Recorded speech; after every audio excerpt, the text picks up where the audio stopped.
Manipulating sequences এর টিউটোরিয়ালে আপনাদের স্বাগত।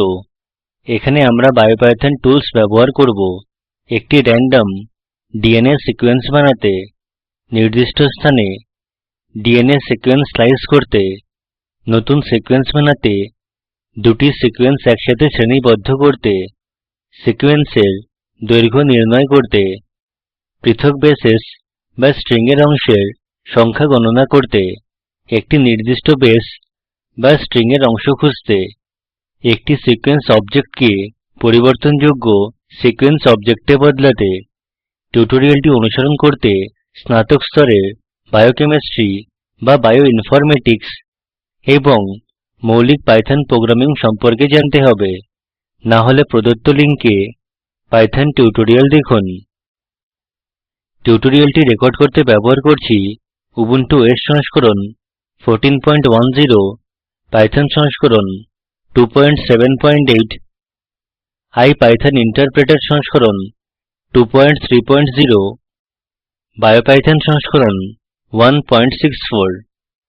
এখন টার্মিনাল খুলুন এবং আইপাইথন ইন্টারপ্রেটার শুরু করুন। Ctrl, Alt এবং T কী একসাথে টিপুন। প্রম্পটে লিখুন আইপাইথন এবং এন্টার টিপুন। আইপাইথন প্রম্পট পর্দায় দেখায়। বায়োপাইথন দ্বারা আমরা যে কোনো নির্দিষ্ট দৈর্ঘ্যের র্যান্ডম ডিএনএ সিকোয়েন্সের জন্য সিকোয়েন্স অবজেক্ট বানাতে পারি। এখন 20টি বেসের একটি ডিএনএ সিকোয়েন্সের জন্য একটি সিকোয়েন্স অবজেক্ট বানাই। প্রম্পটে লিখুন import random, এন্টার টিপুন। এরপর বায়ো প্যাকেজ থেকে EC2 মডিউল ইম্পোর্ট করুন। প্রায় EC2 কে সিক হিসাবে উচ্চারিত করা হয়। প্রম্পটে লিখুন from bio.seq import seq, enter টিপুন। এখন ডিএনএ সিকোয়েন্সে অক্ষর নির্দিষ্ট করতে bio.alphabet মডিউল ব্যবহার করব। লিখুন from bio.alphabet import generic underscore DNA, enter টিপুন। সেই র্যান্ডম ডিএনএ সিকোয়েন্সের একটি সিকোয়েন্স অবজেক্ট বানাতে নিম্ন কমান্ড লিখুন। সেই কমান্ড dna1 ভ্যারিয়েবলে সংরক্ষণ করুন। লক্ষ্য করুন এই কমান্ডে একটি ডাবল উদ্ধৃতির বদলে দুটি একক উদ্ধৃতি ব্যবহৃত হয়েছে। এন্টার টিপুন। আউটপুটের জন্য লিখুন dna1, এন্টার টিপুন। আউটপুট র্যান্ডম ডিএনএ সিকোয়েন্সের জন্য সিকোয়েন্স অবজেক্ট দেখায়। আপনি একটি নতুন সিকোয়েন্স চাইলে উপরের মত একই কমান্ড পেতে আপ অ্যারো কী টিপুন। এন্টার টিপুন। আউটপুটের জন্য ভ্যারিয়েবল নাম dna1 লিখুন। এন্টার টিপুন। আউটপুট একটি নতুন ডিএনএ সিকোয়েন্স দেখায় যা আগেরটির থেকে ভিন্ন। সিকোয়েন্স অবজেক্ট সম্পর্কে সিকোয়েন্স অবজেক্ট সাধারণত স্বাভাবিক পাইথন স্ট্রিং এর মত কাজ করে, তাই স্বাভাবিক নিয়ম অনুসরণ করুন যা পাইথন স্ট্রিং এর জন্য করেন। পাইথনে আমরা 1 এর বদলে 0 দিয়ে শুরু করে স্ট্রিং এর অক্ষর গণনা করি। সিকোয়েন্সে প্রথম অক্ষর হল স্থান 0। টার্মিনালে ফিরে আসুন। প্রায় আপনাকে সিকোয়েন্সের একটি অংশ দিয়ে কাজ করতে হতে পারে। এখন স্ট্রিং এর অংশ এক্সট্রাক্ট করে তাদের সিকোয়েন্স অবজেক্ট হিসেবে সংরক্ষণ করা দেখি। উদাহরণস্বরূপ আমরা ডিএনএ সিকোয়েন্সকে দুটি স্থানে স্লাইস করব। প্রথমে 6 এবং 7 বেসেসের মাঝে। এটি সিকোয়েন্সের শুরু থেকে 6তম বেস পর্যন্ত ফ্র্যাগমেন্ট এক্সট্রাক্ট করবে। দ্বিতীয় স্লাইস 11 এবং 12 বেসেসের মাঝে থাকবে। দ্বিতীয় ফ্র্যাগমেন্ট সিকোয়েন্সের 12তম বেস থেকে শেষ পর্যন্ত হবে। প্রথম ফ্র্যাগমেন্ট এক্সট্রাক্ট করতে প্রম্পটে নিম্ন কমান্ড লিখুন string1 equal to dna1 within brackets 0 semicolon 6। string1 প্রথম ফ্র্যাগমেন্ট সংরক্ষণ করার ভ্যারিয়েবল। কমান্ড অনুসরণ করুন যেমন স্বাভাবিক পাইথনে করে। এই বন্ধনীতে বন্ধ কোলন থেকে পৃথক করা শুরু এবং থামানো স্থিতি রয়েছে। এই স্থিতি শুরুকে অন্তর্ভুক্ত করে কিন্তু স্টপকে করে না। এন্টার টিপুন। আউটপুট দেখতে লিখুন string1, এন্টার টিপুন। আউটপুট সিকোয়েন্স অবজেক্টের মত প্রথম ফ্র্যাগমেন্ট দেখায়। সিকোয়েন্সের দ্বিতীয় স্ট্রিং এক্সট্র্যাক্ট করতে আপ অ্যারো কী টিপে নিম্নের মত কমান্ড এডিট করুন। ভ্যারিয়েবলের নাম বদলে string2 এবং স্থিতি বদলে 11 এবং 20 করুন। আউটপুটের জন্য লিখুন string2, এন্টার টিপুন। এখন দ্বিতীয় ফ্র্যাগমেন্টও সিকোয়েন্স অবজেক্টের মত রয়েছে।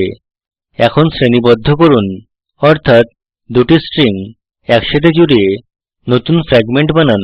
ভ্যারিয়েবল dna2 তে নতুন সিকোয়েন্স সংরক্ষণ করুন।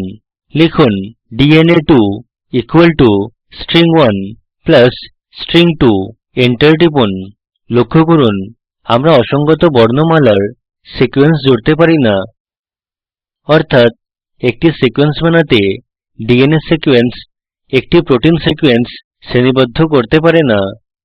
দুটি সিকোয়েন্সের বর্ণমালার অ্যাট্রিবিউট একই থাকা আবশ্যক। আউটপুট দেখতে লিখুন dna2, এন্টার টিপুন। আউটপুট নতুন সিকোয়েন্স দেখায় যা string1 এবং string2 এর সমন্বয়। নতুন সিকোয়েন্সের দৈর্ঘ্য নির্ণয় করতে আমরা len ফাংশন ব্যবহার করব। লিখুন len বন্ধনীতে dna2, এন্টার টিপুন। আউটপুট 15 বেস লম্বা সিকোয়েন্স দেখায়। আমরা সিকোয়েন্সে উপস্থিত পৃথক বেসেসের সংখ্যা গণনা করতে পারি। এটি করতে আমরা count ফাংশন ব্যবহার করব। উদাহরণস্বরূপ সিকোয়েন্সে উপস্থিত alanines সংখ্যা গণনা করতে নিম্ন কমান্ড লিখুন dna2 count বন্ধনীতে ডাবল উদ্ধৃতিতে অক্ষর a, এন্টার টিপুন। আউটপুট সিকোয়েন্স dna2 তে উপস্থিত alanines এর সংখ্যা দেখায়। একটি নির্দিষ্ট বেস বা স্ট্রিং এর অংশ খুঁজতে আমরা find ফাংশন ব্যবহার করব। লিখুন dna2 find বন্ধনীতে ডাবল উদ্ধৃতিতে gc, এন্টার টিপুন। আউটপুট স্ট্রিং এ gc এর উপস্থিতির প্রথম ইনস্ট্যান্সের স্থিতি নির্দেশ করে। সাধারণত সিকোয়েন্স অবজেক্ট এডিট করা যায় না। সিকোয়েন্স এডিট করতে এটি রূপান্তরযোগ্য সিকোয়েন্স অবজেক্টে বদলাতে হবে। এটি করতে লিখুন dna3 = dna2 toMutable বন্ধনী খুলুন এবং বন্ধ করুন, এন্টার টিপুন। আউটপুটের জন্য লিখুন dna3, এন্টার টিপুন। এখন সিকোয়েন্স অবজেক্ট এডিট করা যেতে পারে। এখন বেস সিকোয়েন্স দ্বারা বদলাই। উদাহরণস্বরূপ পঞ্চম স্থানে উপস্থিত বেসকে alanine দ্বারা বদলাতে লিখুন dna3 বন্ধনীতে 5 = ডাবল উদ্ধৃতিতে অক্ষর a, এন্টার টিপুন। আউটপুটের জন্য লিখুন dna3, এন্টার টিপুন। আউটপুট দেখুন পঞ্চম স্থানে cytosine alanine দ্বারা বদলে গেছে। স্ট্রিং এর একটি অংশ বদলাতে নিম্ন কমান্ডটি লিখুন dna3 বন্ধনীতে 6 10 = ডাবল উদ্ধৃতিতে atgc, এন্টার টিপুন। আউটপুটের জন্য লিখুন dna3, এন্টার টিপুন। আউটপুট দেখায় যে 6 থেকে 9 পর্যন্ত স্থানে 4টি বেসেস নতুন বেসেস atgc দ্বারা বদলে গেছে। একবার সিকোয়েন্স অবজেক্ট এডিট করলে এটিকে আবার read only ফর্মে বদলান। নিম্ন লিখুন dna4 = dna3 toSeq বন্ধনী খুলুন এবং বন্ধ করুন, এন্টার টিপুন। আউটপুটের জন্য লিখুন dna4, এন্টার টিপুন। সংক্ষিপ্তকরণ করি। এখানে শিখেছি একটি র্যান্ডম ডিএনএ সিকোয়েন্স বানানো, নির্দিষ্ট স্থানে ডিএনএ সিকোয়েন্স স্লাইস করা, একটি নতুন সিকোয়েন্স বানাতে দুটি সিকোয়েন্স যোগ করুন অর্থাৎ শ্রেণীবদ্ধ করা। আমরা এও শিখেছি len, count এবং find ফাংশনের ব্যবহার। সিকোয়েন্স অবজেক্ট পরিবর্তনযোগ্য সিকোয়েন্স অবজেক্টে বদলানো এবং স্ট্রিং এর অংশ বা বেসের স্থান বদলানো। অনুশীলনী হিসেবে 30টি বেসেসের random dna সিকোয়েন্স বানান। বায়োপাইথন টুলস দ্বারা gc % এবং সিকোয়েন্সের আণবিক ওজন গণনা করুন। আপনার সম্পন্ন কাজটি নিম্নরূপ হবে: আউটপুট % হিসাবে gc content দেখায়, আউটপুট dna সিকোয়েন্সের আণবিক ওজন দেখায়। এই ভিডিওটি প্রকল্পকে সারসংক্ষেপে বোঝায়, এটি ডাউনলোড করে দেখুন। আমরা কর্মশালার আয়োজন করি এবং প্রশংসাপত্র দেই। অধিক জানতে যোগাযোগ করুন। স্পোকেন টিউটোরিয়াল প্রকল্প ভারত সরকারের nmeict mhrd দ্বারা সমর্থিত। আইআইটি বোম্বে থেকে আমি বিদায় নিচ্ছি। অংশগ্রহণের জন্য ধন্যবাদ।